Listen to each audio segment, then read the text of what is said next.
নমস্কার।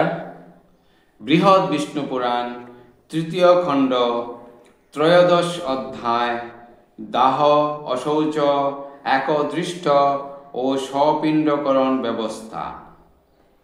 অর্ব কহে শুনো শুনো সগর রাজন ভূমিষ্ঠ হইবে পুত্র ভূমেতে যখন, সেই কালে পিতা করি বস্ত্র সহ স্নান করিবে জাতক কর্মাদি যেমত বিধান।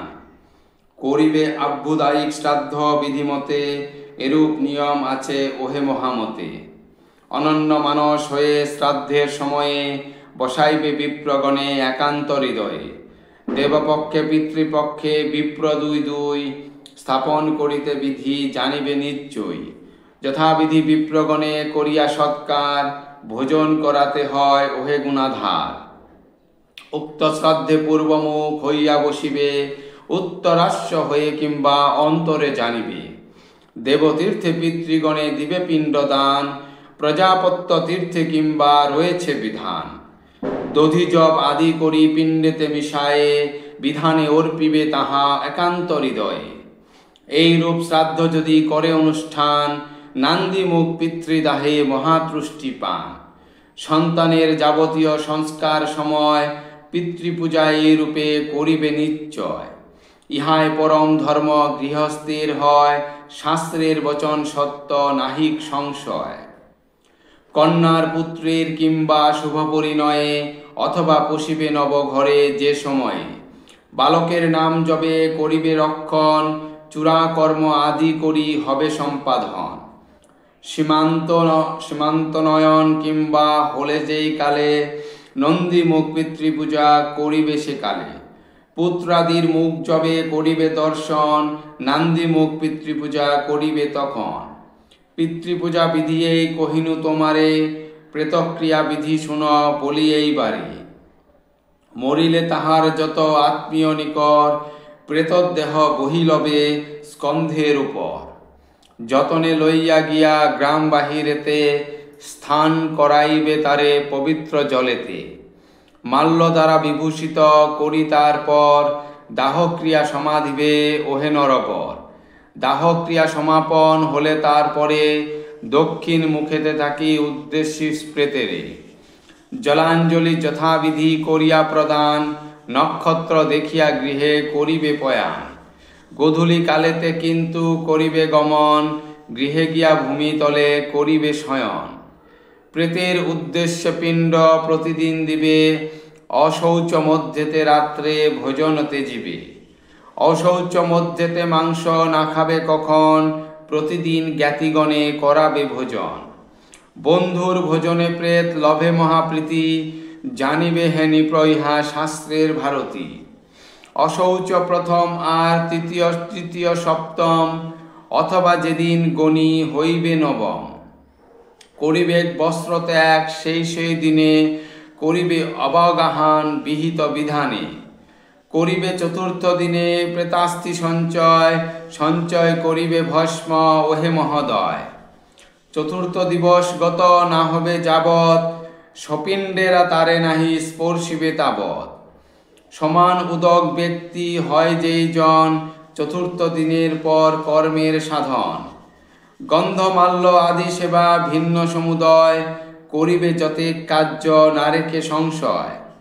স্বপিণ্ডেরা শয্যার আসন গ্রহণে, অধিকারী হয় মাত্র কহিতব স্থানে।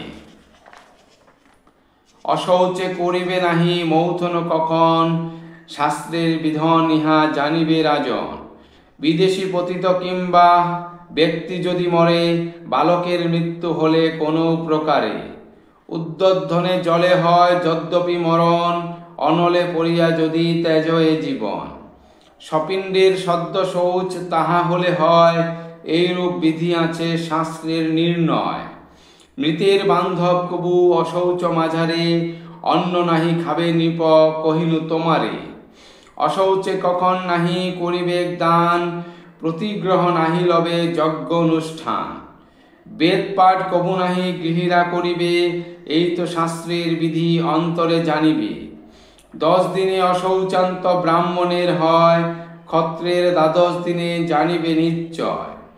বৈশ্যদের এক পক্ষে অশৌচান্ত হয়, পূর্ণমাস শূদ্রপতি রয়েছে নির্ণয়।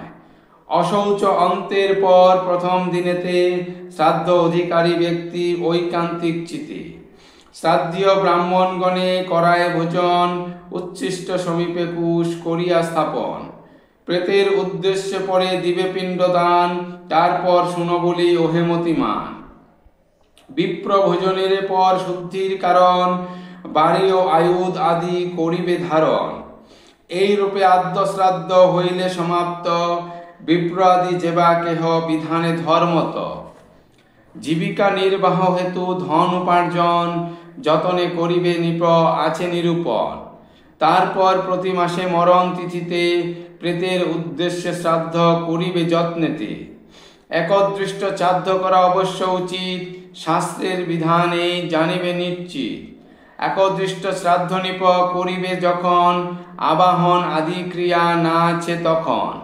দৈব নিয়োগ নাহি হবে অনুষ্ঠান, অবশ্য জানিবে এই শাস্ত্রীয় বিধান। ব্রাহ্মণ ভোজন অন্তে এই শ্রাদ্ধ পরে, প্রেতের উদ্দেশ্যে অর্ঘ্য দিবে হে সাদরে। এক গাছি প্রবৃত্তি করিবে প্রদান, ঋষির বচন ইহা শাস্ত্রের বিধান।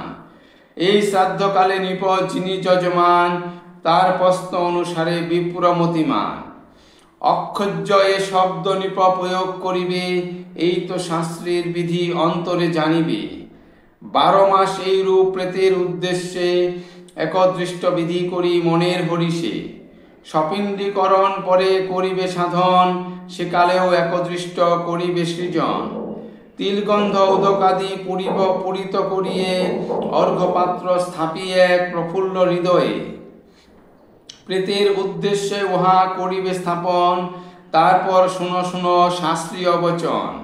পার্বণাংশে পিতৃগণে উদ্দেশ্য করিয়ে, স্থাপিবে অর্ঘ্যপাত্র একান্ত হৃদয়ে। পিতৃপাত্রে প্রেতপাত্র সংযোজিবে পরে, মিশাবে উভয় পিণ্ড এহেন প্রকারে। এই রূপে যদি করে সপিণ্ডীকরণ, প্রেতত্ব হইতে মুক্ত হয় মৃতজন। পিতৃলোকে গিয়া সেই মনের হরিষে, পরম সুখেতে রহে জানিবে বিশেষে। শুনো শুনো নৃপ এবে আমার বচন, যেই কোনো রূপ শ্রাদ্ধ করিবে যখন। পিতৃগণে পূজা করা তখনই উচিত, শাস্ত্রের বচন এই জানেবে বিহিত। পুত্র না থাকিলে পৌত্র শ্রাদ্ধাদি করিবে, ভ্রাতাদি তারপর ক্রমেতে জানিবে। আদ্য মধ্য ও উত্তর এ 3 প্রকারে, মৃতের করিবে ক্রিয়া বিধি অনুসারে। প্রতি মাসে একদিষ্ট যা হয় বিধান, মধ্য ক্রিয়া করে তাহে তারে ওহে মতিমান। সপিণ্ডীকরণ হলে তার অবসানে, সেরকম কর্ম করে অবহিত মনে। তাহারে উত্তর ক্রিয়া করে সুধীগণ, এই তো শাস্ত্রের বিধি আছে নিরূপণ। পিতৃমাতৃ আদি করি সপিণ্ড নিকর, সমান উদক ব্যক্তি ওহে নরবর। বন্ধুবর্গ রাজার হই ইহারা সকলে, পূর্বক্রিয়া অধিকারী শাস্ত্রহেন বলে। পুত্রাদি দৌহিত্র ভিন্ন অপর কাহার, উত্তর ক্রিয়াতে আর নাহি অধিকার। নারীর উদ্দেশ্যে নৃপ মরণের দিনে, করিবে উত্তর ক্রিয়া বিহিত বিধানে। পিতৃলোক উদ্দেশ্যেতে যখন যখন, করিবে উত্তর ক্রিয়া শুনো হে রাজন।